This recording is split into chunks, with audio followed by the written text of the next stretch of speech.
To block numbers on Redmi Note 15 Pro 5G, first of all, let's open our phone dialer. After that, in the home section, you should be able to see the recent calls.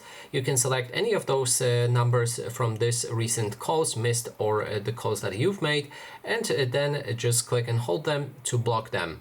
Alternative way is to block your contacts. So if you see any contacts in your favorites right here, or just open a contacts app on your phone, you can then click on those contacts and then look for the option to block them. In this case, this contact doesn't have any number, and that may be the reason why I can block it. But this one does have the number, and then there's the option to block it, as you can see right here. Now this number is blocked, and let me show you one final thing that you can do. So open your phone dialer again, go into those three lines and move into the settings. After that, you'll be able to find blocked numbers. You can see all of the blocked numbers in this list. You can unblock them by clicking on the X button, but there's also option to add number manually. So you can enter number manually right here and confirm block.